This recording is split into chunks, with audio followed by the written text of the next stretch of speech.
비정상회담으로 얻은 인기로 한국 연예계에서 활발히 활동했던 장이안의 충격적인 혐한 근황이 밝혀져 네티즌들의 분노를 사고 있습니다. 지난 2018년 소셜 네트워크 서비스에서 홍콩 민주화 운동에 대한 탄압 및 남중국해 발언을 하고 이후 코로나19 바이러스 여파로 활동을 줄이더니 2020년을 기점으로 국내 방송에서 자취를 감췄습니다. 2023년 중국 틱톡 계정에서 한국인들이 중국인을 바라보는 시선에 대해서 한국인은 중국인들이 냄새난다고 생각한다며 한국을 향해 울분을 터뜨리기도 했죠. 올해 5월 22일 장이안은 믿을 수 없는 영상을 중국 SNS에 업로드하는데요. K-팝 아이돌 그룹 아이브가 타국 문화에 상처를 입히고 감히 중국을 무시하는 행위를 했다는 내용이었죠. 아이브의 중국 문화 표절은 일제가 수천 수만의 중국인을 학살한 행위와 다름이 없다는 것입니다. 중국 문화를 그대로 베껴 만든 뮤비에 대해서 아이브 뮤직비디오 감독의 해명을 요구하기도 했죠. 심지어 장원영은 중국에서 인기를 끌어 스타를 만들어줬기 때문에 중국 시장을 필수적으로 고려해야 한다고 주장합니다.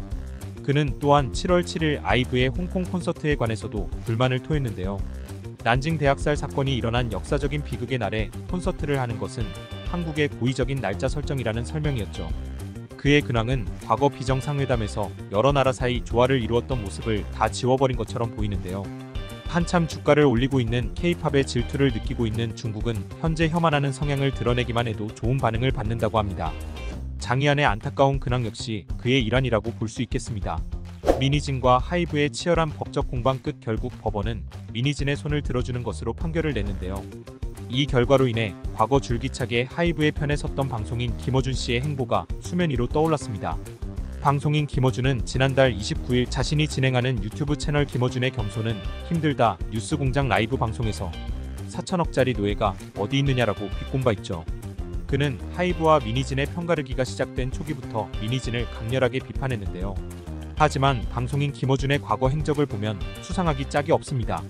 하이브가 최근 가장 논란되었던 다널드와 상당 부분 겹치는 모습이 확인되죠. 김어준이 뇌과학 박사 박문호 씨를 초청해 관련 지식에 관한 대담을 나누는 팟캐스트입니다. 김어준이 박문호 박사를 그의 팟캐스트에 꽤 잦은 빈도로 초청했던 기록을 확인할 수 있었는데요.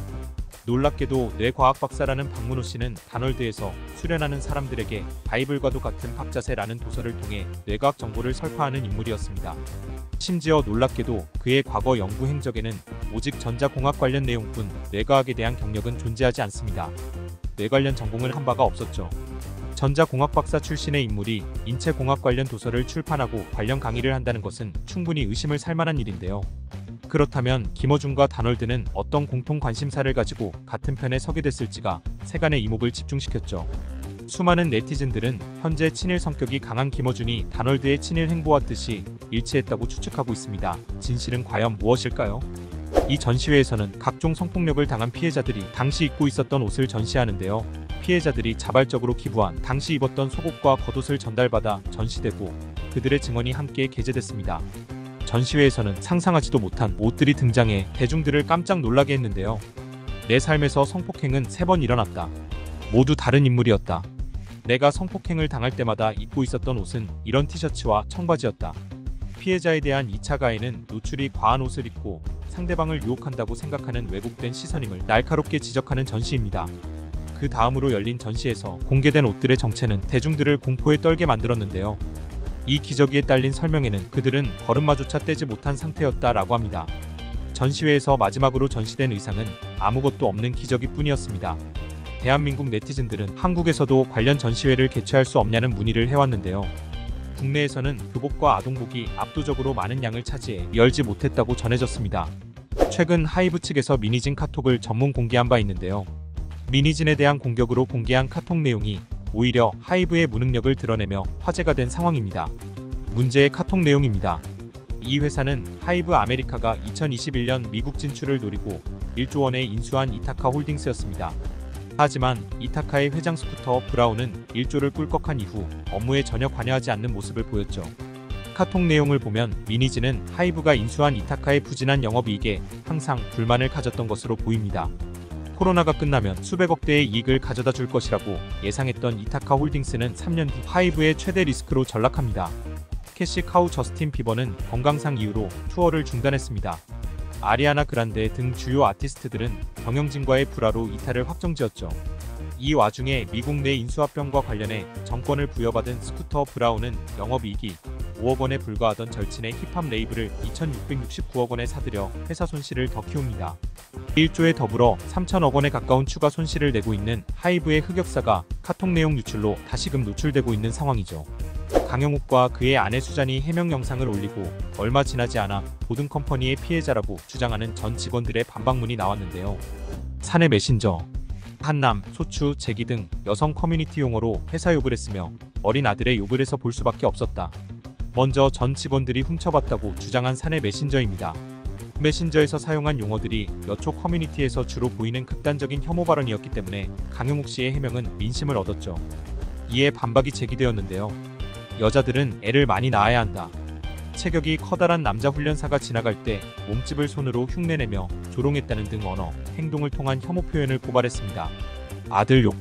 강영욱 부부가 사내 메신저라는 판도라의 상자를 열게 된 계기는 다름 아닌 아직 어린 아들 욕이 담겨 있었기 때문이었는데요.